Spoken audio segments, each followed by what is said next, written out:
A paz do Senhor, queridos, mais uma vez estamos de volta aqui com essa edição do Culto Racional. É um grande prazer, uma grande alegria para nós estarmos nesse projeto, né? Um projeto que nasceu aí no nosso coração e tenho certeza que Deus tem abençoado a sua vida e a minha vida também, porque estamos tratando da sua palavra. E aonde a palavra de Deus chega, a bênção é estabelecida. Esse é o Culto Racional, um programa que tem esse viés, né, apologético, de defesa da fé e também de levar a todos nós, né, convidar a todos nós a uma autocrítica, né, a uma avaliação de como nós estamos, né, na nossa prática de fé nessa caminhada aí com o Senhor Jesus.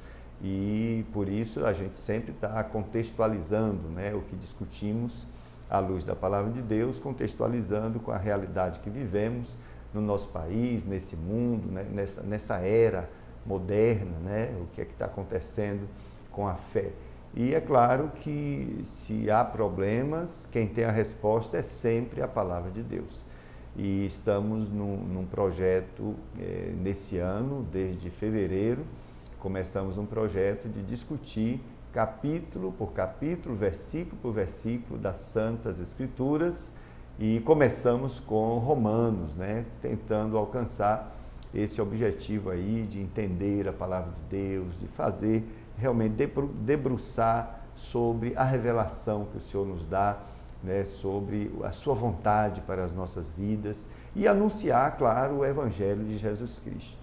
Então eu convido você a estar conosco, nós estamos já no capítulo 2 de Romanos, escolhemos esse livro, que é um livro assim, muito importante, de base de fé, né, da fé cristã, e escolhemos esse livro para começar esse projeto. Estamos no capítulo 2, já avançando hoje no versículo 4 e 5, e eu quero dizer que nós não temos pressa, né, não estamos assim tentando terminar no final do ano, a Bíblia toda, isso é praticamente impossível e nós não temos pressa. Ainda que esse projeto dure aí 10 anos, se Deus permitir, nós queremos ter paciência e ouvir a voz do Santo Espírito do Senhor. Eu quero convidar você irmão querido, você amigo que está nos assistindo, internauta, eu quero convidar você para orarmos ao nosso Deus nesse instante. Ó Senhor eterno, glorificado Senhor, exaltado é o Teu nome. Senhor, nós agradecemos a Ti pelo privilégio, Senhor, de termos em nossas mãos o livro dos livros, Senhor. Senhor, uma coletânea daquilo que o Senhor revelou aos homens, a Tua santa palavra, Senhor. E nós estamos felizes pela oportunidade, Senhor, de discutirmos sob a iluminação do Teu Santo Espírito, versículos desta palavra, Senhor. Rogamos nesse instante, ó Deus, que o Senhor nos habilite a estarmos ou continuarmos na Tua presença, Senhor. Rogamos o perdão dos nossos pecados, Senhor. São tantas fraquezas. Senhor, são tantas imperfeições de nossas vidas e pecados que cometemos, Senhor, diante da Tua presença, Senhor, em plena luz, na família de Deus, Senhor, e nós rogamos em nome de Jesus que o Senhor perdoe os nossos pecados, Senhor. Ó Santo Espírito, comunique ao nosso coração, Senhor, o perdão, meu Deus. Comunique também um recado de Deus para as nossas vidas, nesta oportunidade, Senhor, do culto racional. Seja conosco, alcance, Senhor, com o poder da Tua palavra, os nossos corações, os corações dos internautas, Senhor, aqueles que vão um dia clicar, Senhor, neste programa e vão ouvir a mensagem de hoje que sejam profundamente abençoados, Senhor, pela Tua palavra, que o Teu Santo Espírito, Senhor, atue em seu coração, Senhor, restaurando sua vida, despertando para a fé em Jesus Cristo, Senhor, libertando, Senhor, ó Deus, restaurando lares, Senhor, fazendo maravilhas, aquilo que a Tua palavra faz, Senhor, sem nenhum custo, ó Senhor, sem nenhum comércio, Senhor, mas tudo pela Tua graça, pela manifestação da Tua graça e do Teu amor. Seja conosco, desperta, ó Santo Espírito, a fé na vida dos nossos internautas. Em nome de Jesus nós rogamos. Amém. Amém, prezados. Eu também gostaria de ler. Estamos lendo sempre o capítulo 2 e agora a gente está lendo e sempre parando no limite que a gente presume para o dia, né? Para a discussão do dia. Eu vou então ler o capítulo 2, do versículo 1 até o versículo 5, né?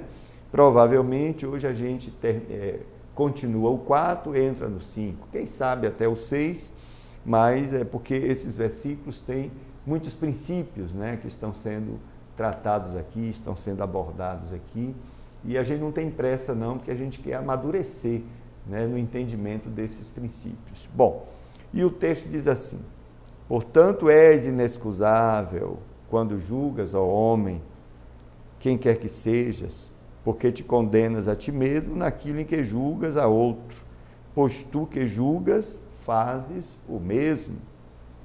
E bem sabemos que o juízo de Deus é segundo a verdade sobre os que tais coisas fazem. E tu, ó homem, que julgas os que fazem tais coisas, cuidas que fazendo-as tu escaparás do juízo de Deus? Ou desprezas tu as riquezas da sua benignidade, paciência e longanimidade, ignorando que a benignidade de Deus te leva ao arrependimento? Mas segundo a tua dureza e teu coração impenitente, entesouras ira para ti no dia da ira e da manifestação do juízo de Deus. Semana passada nós começamos falando sobre o juízo de Deus, né? Dentro desse contexto aqui, versículo 3, falamos sobre os judeus que, em sendo filhos de Abraão, eles pensavam que tinha já tudo garantido para a sua vida e sua vida eterna, mas eles também, apesar da sua tentativa, né, de cumprir a lei, de amar a lei do Senhor, eles também se autossatisfaziam com essa sua posição e ao ponto de terem preconceitos profundos, né, contra os gentios, aí os gentios representando os demais povos da terra. E esse texto ele faz uma crítica à hipocrisia religiosa, dizendo inclusive que estão todos no mesmo patamar, porque o orgulho, né, de uma santidade, de uma religiosidade, também é pecado diante de Deus, e principalmente quando ele gera a discriminação de pessoas, né? Então, a gente vai ver mais adiante, em outros capítulos, que o apóstolo, usado pelo Espírito de Deus, ele diz que todos pecaram, todos estão sob a mesma condenação, e que não são os nossos méritos, né, o nosso bom comportamento, a nossa tentativa, né, de ser religioso, que vai nos levar, digamos assim, a um mérito que supere a justiça de Deus, porque tudo isso que praticamos diante da justiça de Deus, que é perfeita, infinitamente perfeita, isso é comparável a trapo de imundície, né? E já discutimos que nós só conseguimos ficar na presença de Deus e ser aceitável, né, na presença de Deus se nós nos arrependermos dos nossos pecados e o Senhor Jesus nos perdoar, e o Espírito de Deus nos regenera, e com isso todo um processo do plano de Deus da redenção começa em nossa vida. E o primeiro ato que Deus faz, mediante o perdão dos nossos pecados, é imputar a sua justiça a nós mesmos, né? nos justificando pela sua justiça, não pela nossa justiça. E então isso nos leva a uma posição de perfeição do ponto de vista de Deus. Estar em Cristo é estar perfeitos, como a própria Bíblia diz. E por que perfeitos? Porque Deus colocou a justiça dele sobre a minha vida. Ele creditou a justiça dele a todos aqueles que creem em Jesus como seu Salvador. E por conta disto, ele me vê como justo, basicamente justificado. E agora, o fato da justiça dele estar sobre a minha vida, a justiça do seu filho está sobre a minha vida, então eu estou num estado de perfeição, portanto, eu posso estar na presença de Deus. Isso nada tem a ver com méritos próprios, isso nada tem a ver com nosso orgulho religioso, mas tem a ver sim com a atitude de arrependimento diante de Deus, né? Nós só entramos nesta graça, diz a Bíblia, por causa da fé. Deixa eu ler dois versículos importantes, está no próprio texto de Romanos, capítulo 5, diz assim: sendo, pois, justificados pela fé, temos paz com Deus por nosso Senhor Jesus Cristo, pelo qual também temos entrada pela fé a esta graça. Observe, nós entramos nesse ambiente aí da graça, né?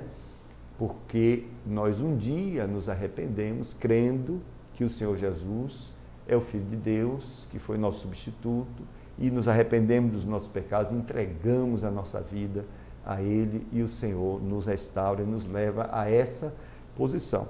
E discutimos questões associadas a esta, tá? Que às vezes a bondade dos homens, atraindo os homens para a autossatisfação, termina gerando pecado, né?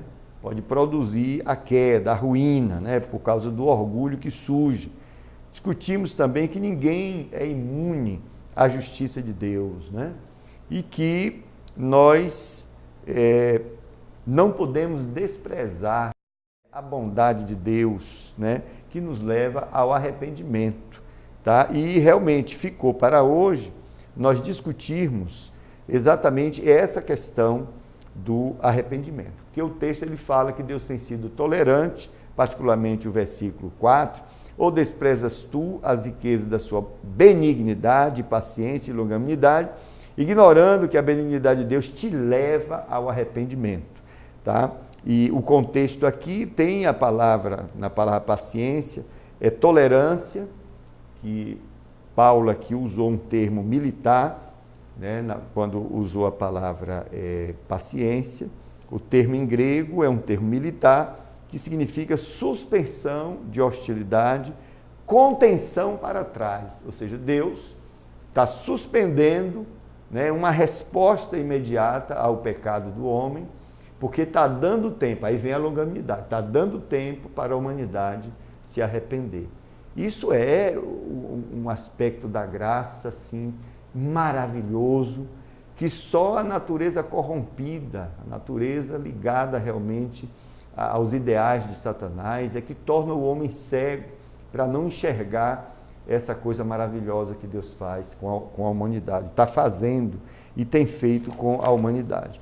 E aí, o mínimo que teríamos que fazer era sermos gratos a Deus, né? Por esse recurso que Ele nos oferece gratuitamente para nós. Para Ele não foi gratuito, porque Ele teve que sacrificar o seu Filho, tá? E Ele faz um projeto maravilhoso para me resgatar, para me restaurar. O maligno, lamentavelmente, ele lança uma cegueira espiritual para que o mundo não enxergue, né, a luz do Evangelho de Jesus Cristo. E tudo isso que eu estou falando aqui é o Evangelho de Jesus Cristo, é aquilo que o Evangelho oferece.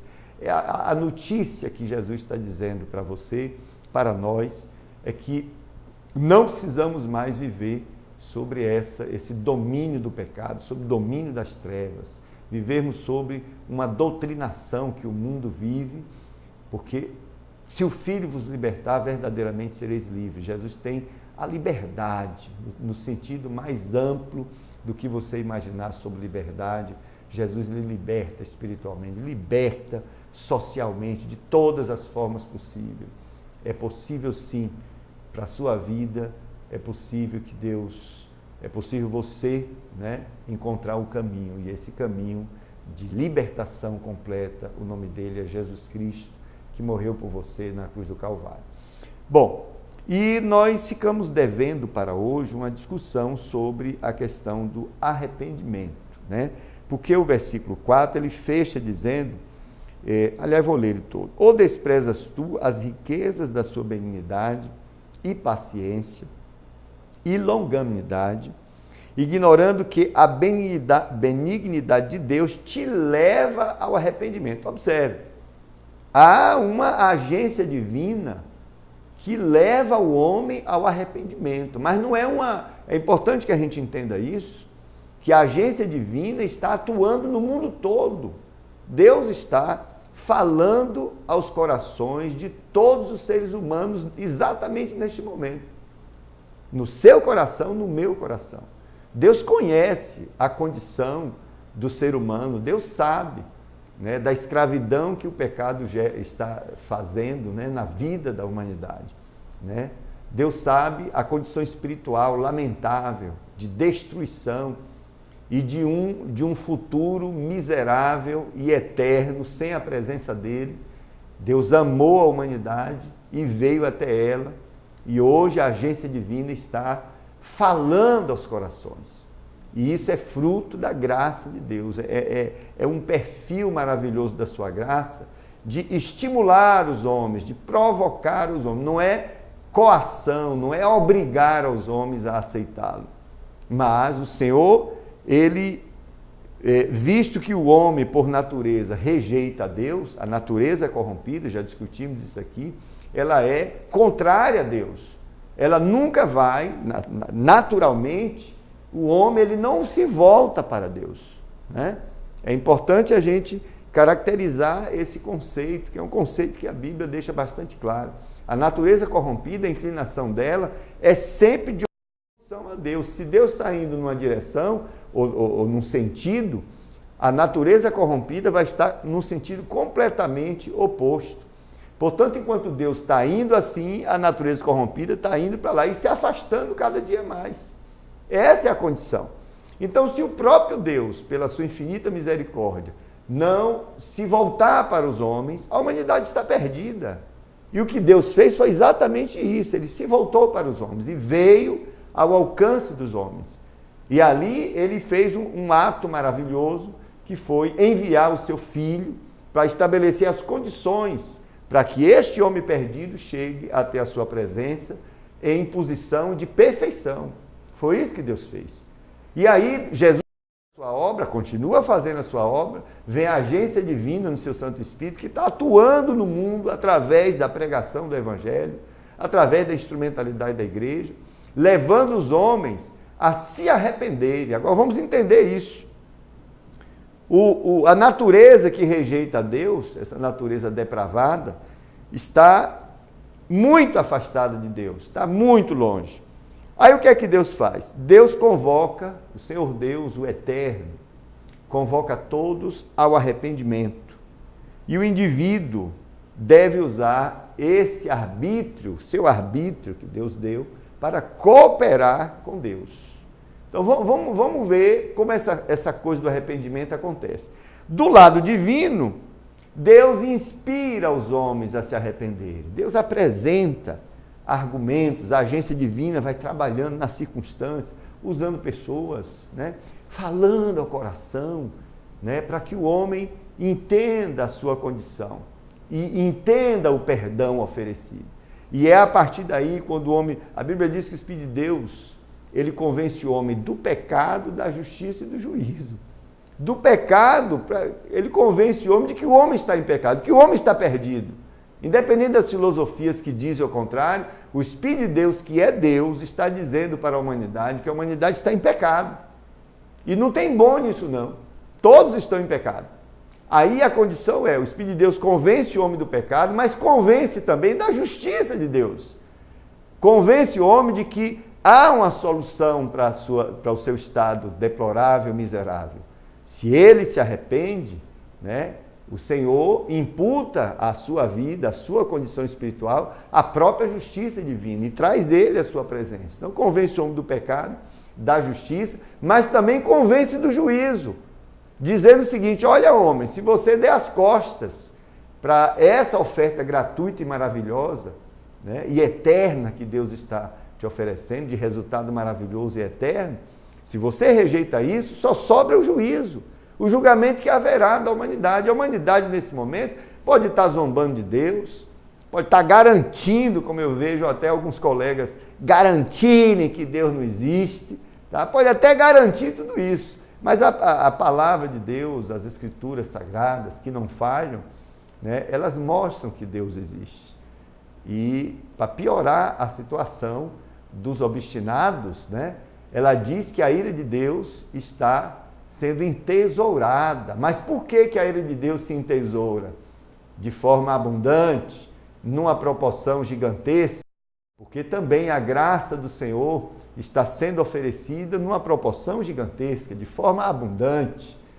Então Deus está dando sim a oportunidade. O versículo 4 está dizendo exatamente isso, que essa benignidade de Deus, que é fruto da sua graça, né, ela está levando o mundo ao arrependimento. Por isso que muitos se arrependem, porque o lado divino é inspirar o homem, motivar o homem para se arrepender, né? A agência divina vai falando aos corações. Todos nós sabemos, tanto faz religiosos ou não, nós identificamos quando a voz do bem está falando ao nosso coração, está falando à nossa mente, ou falando através de situações, ou falando através de pessoas. Nós identificamos sim. Então, o lado divino é esse, de inspirar, de motivar, né, de mostrar. O próprio Deus, no capítulo 1, nós vimos que até através da natureza, Deus revela a sua glória, né? Deus usou diversos recursos para se mostrar para o homem, para apresentar o seu amor, a sua misericórdia para o homem. E o lado humano deve ser o quê nesse processo do arrependimento? O homem responde a Deus, né, a esse estímulo, né, porque o homem ele pode responder de forma positiva, pode responder de forma negativa, essa é a questão. E aí, claro, entra a discussão do arbítrio, né? Eu sei que há teologias que falam, que criticam se realmente o homem tem arbítrio ou não, porque o pecado lhe prejudicou todo o seu ser. Portanto, se prejudicou todo o ser, se depravou, no sentido espiritual falando, né? Todo o ser humano, nos diversos sentidos, nos diversos aspectos, então, né, prejudicou também o arbítrio. Seja o que for dessas teologias, né, eu sempre digo o seguinte: é possível sim que haja dois tipos de arbítrio. O primeiro, né, só quem teve foi Adão antes de pecar. Ele era completamente livre. Então Adão tinha um livre-arbítrio. Aí é o sentido mesmo da palavra, livre-arbítrio. Adão era livre, né? Mas quando ele peca, ele se degenera completamente, sua natureza se corrompe, prejudica ele. Agora, suas ações, seus pensamentos, suas palavras, suas intenções estavam agora contaminadas pelo pecado, porque agora sua natureza é outra. Mas ainda há opções.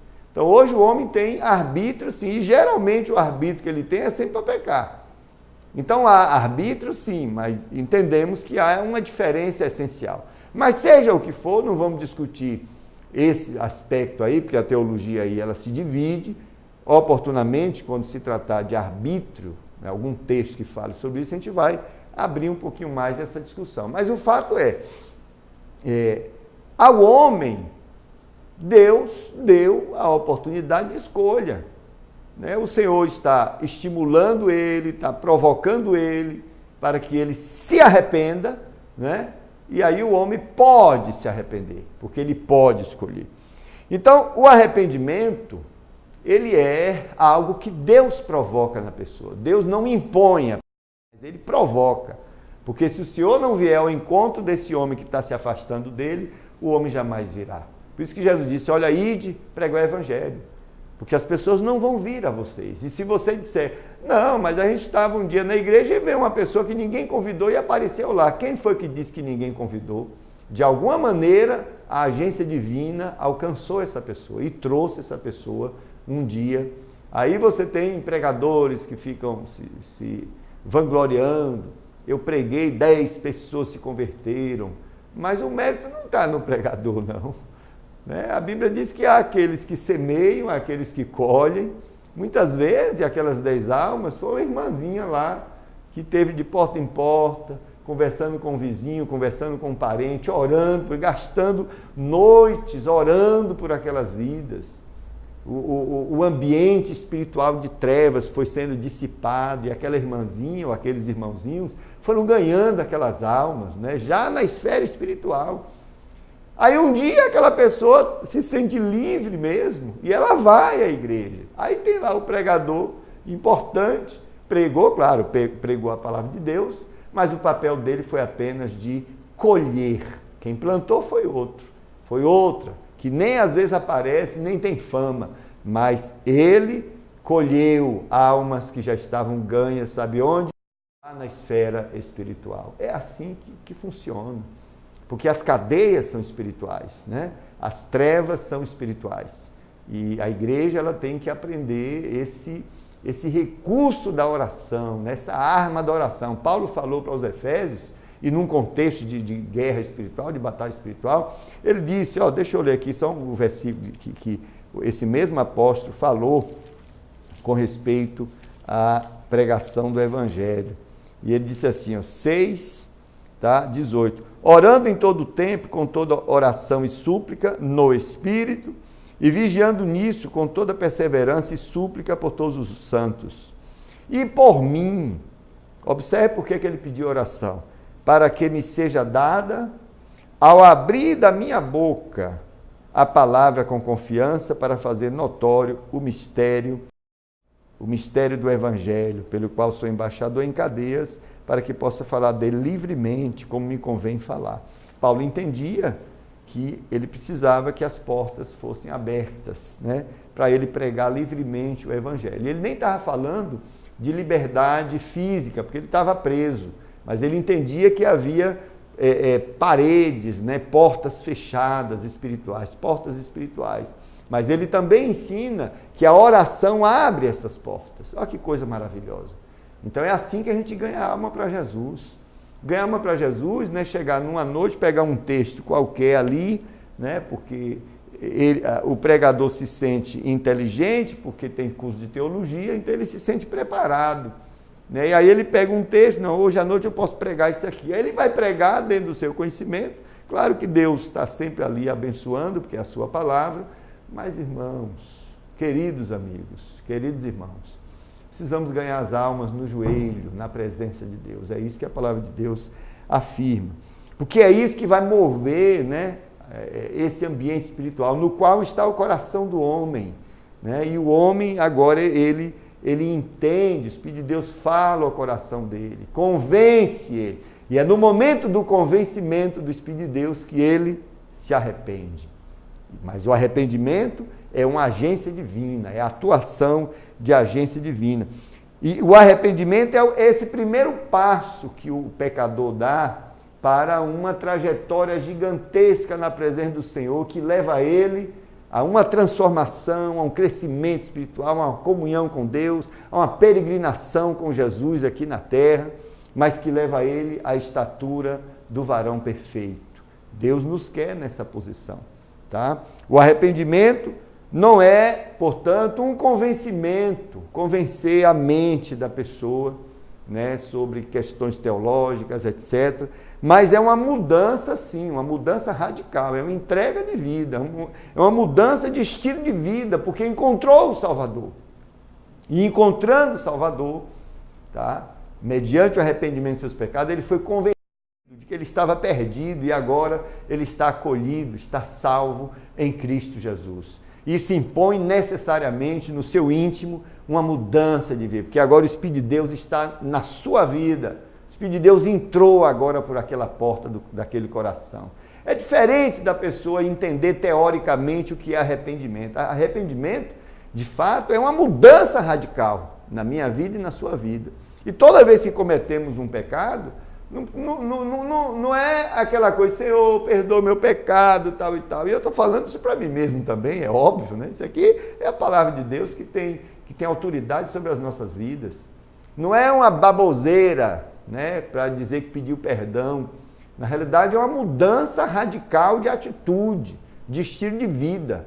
Se há um pecado que está se pecando, então pede-se perdão mediante esse arrependimento, que faz com que, a partir daquele momento, o indivíduo não volte mais àquela condição, porque ele foi uma atitude diante de Deus, provocada ali pelo Santo Espírito de Deus, que faz ele mudar radicalmente a sua vida. E isso é arrependimento, tá? No caráter, ele muda no caráter e muda na natureza, porque agora, com a operação do Espírito Santo, tá? E a presença do Espírito Santo na sua vida, diz a Bíblia que o penitente passa a ser participante da natureza divina. Observe, ele já tem a natureza corrompida, todo ser humano tem, mas agora, mediante o arrependimento, mediante a presença do Santo Espírito, ele passa a ter natureza divina também. Tá? E é essa natureza divina com a qual o próprio Deus vai se comunicar, vai ter comunhão. E essa natureza divina deve ser abrangente em nossa vida, ela é poderosa.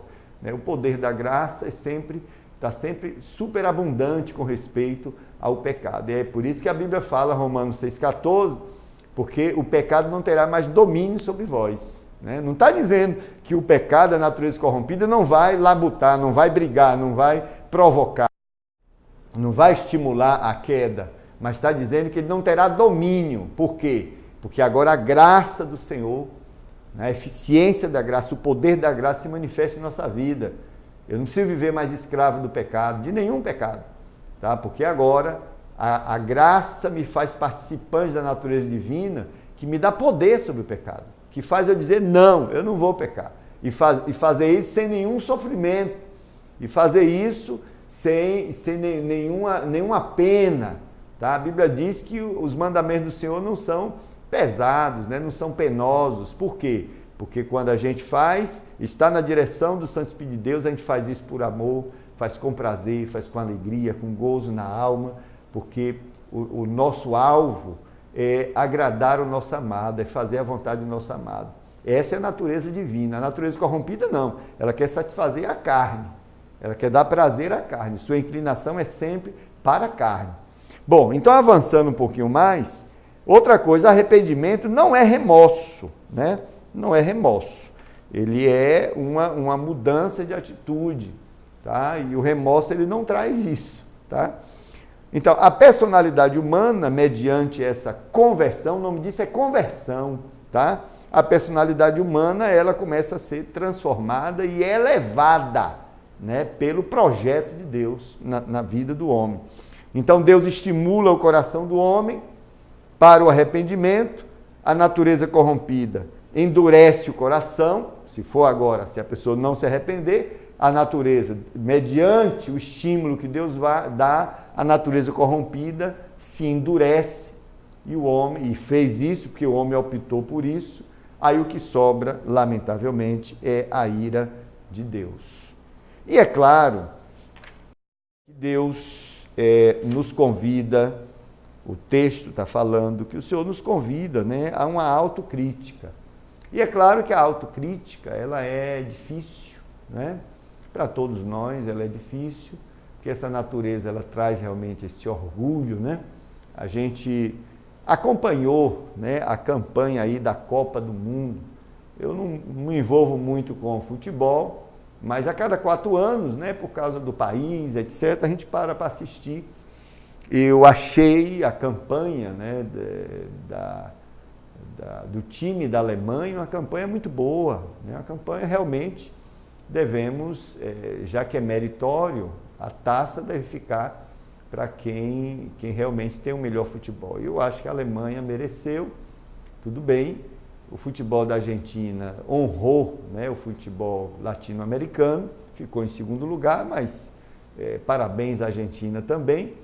E aconteceram muitos elogios, e elogios exagerados, né, com respeito à equipe da Alemanha, inclusive sobre o caráter, etc. E eu fiquei um pouquinho atrás, porque a realidade não é essa. Todos nós temos essa natureza terrível, principalmente se essa pessoa não se arrependeu do seu pecado. e logo a máscara caiu, né? Porque um repórter foi perguntar a um dos jogadores alemães, parabenizou ele por causa do tetracampeão e perguntou a ele o que é que ele achava pelo fato dele não ter recebido, né, a luva de ouro, me parece, que foi dado, parece que por Messi. E aí esse jogador, por ser alemão, ele usa um dialeto, né, provavelmente da Bavária, e nesse dialeto, que a repórter não conhecia, tá? Nesse dialeto ele fala palavrões terríveis, né, mostrando realmente que ele não gostou de não ter recebido o prêmio, e o colega dele, que falava inglês, ele traduziu, ele foi aí educado, e ele traduziu dizendo, olha, ele está dizendo que está muito satisfeito com o tetracampeão e que você é muito bonita. Mas quem realmente conhece o dialeto viu que aquela pessoa foi extremamente mal educada, extremamente deselegante, né? Não precisava jamais falar coisas daquele calibre, baixíssimo calibre, ofendendo inclusive pessoas. Mas quando eu vi isso, eu disse, mas é claro, isso aí é a natureza corrompida. Não tem bom nisso não, entendeu? Natureza corrompida, na realidade. E aí é onde vem a questão da autocrítica. A autocrítica ela é importante para a gente entender, né, como é que estamos, né, como é que é essa natureza que se depravou desde o Éden e que se levanta contra Deus e contra os seus ideais. Agora, a autocrítica é uma atitude de humildade, sim, diante da verdade de Deus revelada. E todos nós precisamos disso, tanto os religiosos quanto aqueles que ainda não fizeram a confissão de fé. Tá? Devemos, portanto, pedir ao Senhor para Ele nos mostrar os pecados que temos. Né? Às vezes tem pecados lá guardadinhos, mesmo aqueles que servem ao Senhor, que não são perfeitos, e mostrar exatamente pecados em áreas que a gente às vezes não quer que toque. Né?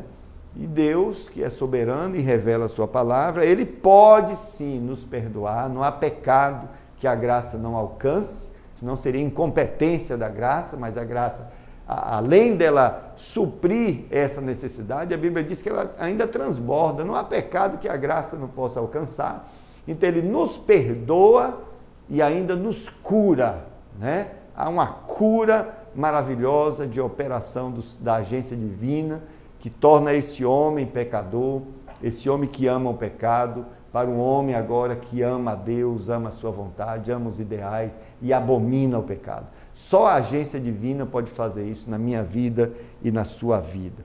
E o versículo 5, ele fala, mas segundo a tua dureza e de teu coração impenitente, entesouras ira para ti no dia da ira e da manifestação do juízo de Deus. Observe que o texto fala de arrependimento, que está à disposição, mas fala também, mas, segundo a dureza do teu coração, impenitente, etc., fala também que se mantivermos na dureza de coração, se o homem ou a mulher, claro, o homem aqui eu estou sempre referindo ao ser humano, se ele se mantiver com o coração endurecido e impenitente, só sobra a ira de Deus, né? Agora, o livro ele vai mostrar princípios através dos quais o juízo de Deus é operado, né? Alguns teólogos listam aí 7 princípios, né? Um deles é o que está posto aqui. Nós vamos discutir outros ao longo da análise do livro. Mas o princípio que está posto aqui é apenas um dos princípios do julgamento de Deus, que é a ira acumulada, né? É como se Deus tivesse uma taça, tá? E a ira dele está se acumulando ali. Toda vez que ele procura, né, com a sua agência, né, promover o arrependimento, e o homem conscientemente, né, ele dá as costas para Deus e se mantém no pecado, afrontando a Deus, a ira de Deus vai se acumulando, tá? Então, há uma motivação, como dissemos, um impulso divino, né, e o coração duro responde de forma negativamente. Deus está promovendo situações para salvar o homem, para levar ao arrependimento. Observe, a agência divina está fazendo tudo Tudo que é necessário. O homem só tem que se voltar para Deus e aceitar. Mas o homem endurece o coração, então há um impedimento do quê? Do acolhimento da graça do Senhor. É uma loucura o ser humano dar as costas para a graça do Senhor. E a maioria da humanidade está fazendo isto. Eu também fui assim, por causa da ignorância. Eu simplesmente detestava qualquer pessoa que falasse de evangelho, qualquer pessoa relacionada aos evangélicos, né? Eu cheguei a agredir fisicamente no passado uma moça que era da igreja Assembleia de Deus, que era minha colega do ginásio. Eu odiava ela e não sabia por que odiava aquela moça. Só pelo fato dela ter a fé cristã. Era uma coisa maligna. E eu sabia que, depois eu fico sabendo que isso é fruto dessa natureza corrompida, né? Que leva o homem até esse estado aí de odiar a pessoa que prega o evangelho para ele. Mas Deus usou exatamente essa moça para orar e jejuar por mim, e eu me converti, e eu conheci o evangelho, né? Eu conhecia Jesus, tive um encontro real com Jesus. Isso não é teoria, não. Isso é algo que acontece na nossa vida, um encontro real. Sabe por que é um encontro real? Porque Jesus está vivo, Ele ressuscitou, Ele está aí ao seu lado. Agora mesmo, se você se arrepender dos seus pecados e estabelecer uma conversa com Jesus, converse com Ele do jeito que você sabe conversar. Você vai ver que vai nascer no seu coração, né? Uma luz que vai lhe levar ao arrependimento. E você vai ser alcançado pelo Senhor, porque Jesus está vivo. Tudo que você precisa para ser salvo, tudo que você precisa para se arrepender, tudo que você precisa para se libertar dessa situação de pecado, de culpa, dessa condenação, que é certa lá no juízo, Jesus já lhe deu gratuitamente através do seu trabalho, da cruz, ressurreição, está à sua disposição. Deus já disponibilizou para você gratuitamente. Portanto, rejeitar, né, os benefícios da graça do Senhor é um risco terrível, é o maior erro que o ser humano pode ter, né? E ele pode, portanto, se perder completamente por toda a eternidade. Não abra mão, né? Não faça nenhum impedimento à graça do Senhor. Acolha a graça do Senhor que está falando para você neste momento. E quando a Bíblia fala coração impenitente, na realidade está falando do homem interior, né? O homem interior, nós mesmos, dentro dessa carcaça aqui, nós mesmos. Você sabe que você é eterno, que eu sou eterno, que quando morrermos, o que vai morrer é essa carne aqui, ó. Vai voltar para o pó, mas eu vou permanecer. E aí, só que eu vou permanecer numa esfera agora espiritual, né? Porque a parte física ela é removida, fica agora a parte imaterial. E a questão é, nós somos eternos. E onde é que nós vamos ficar na eternidade? Tá? Somos eternos não na mesma qualidade de eternidade que Deus tem, né? Deus é eterno, mas eu não sou eterno como Deus é, porque eu tive um início, né? Eu tive uma criação, eu fui criado, né? Adão foi criado e a partir dali eu nasci. Então eu sou eterno, mas no sentido de que eu passei a existir a partir de um período da eternidade. Claro que aí também há teologias que falam da existência eterna da alma, etc., que nós não vamos discutir aqui, mas vamos discutir em outro momento. Mas é só para dizer que eu posso viver a eternidade em comunhão com Deus, na presença de Deus, ou posso viver a eternidade perdido no lago de fogo, sem Deus, sem salvação. E a oportunidade é hoje, a oportunidade é agora. Então, além disso, devemos dizer que todo homem pode se arrepender, né? Não há nenhum homem que seja irrecuperável, que seja, eu vou usar uma palavra que não existe no português, não há nenhum homem irrependível, né? Que não possa se arrepender. E aí você me desculpe que eu estou inventando palavra em português para descrever uma ideia, né? Agora, por que o que eu disse é verdade, que todo homem é arrependível? Porque a graça, ela foi dada, ela foi estendida a todos os homens. ela está disponível aí, e a agência da graça, ela vai, né, estimulando as pessoas, motivando as pessoas, mostrando as pessoas. Paulo escreve a Tito dizendo que a graça se mostrou, se revelou. Deixa eu ver aqui Tito, para você ver um aspecto interessante da graça, que é, né, um aspecto pedagógico. A graça vai ensinando as pessoas, e aí Deus, na sua infinita sabedoria, ele sabe sim como chamar a atenção das pessoas, ele sabe sim como ensinar as pessoas. Tito 2,11, porque a graça de Deus se há manifestado, trazendo a salvação a todos os homens, ensinando-nos, observe, ensinando-nos, que renunciando à impiedade e às concupiscências mundanas, vivemos nesse presente século, sóbria, justa e piamente, aguardando a bem-aventurada esperança e o aparecimento da glória do grande Deus e nosso Senhor Jesus Cristo, etc.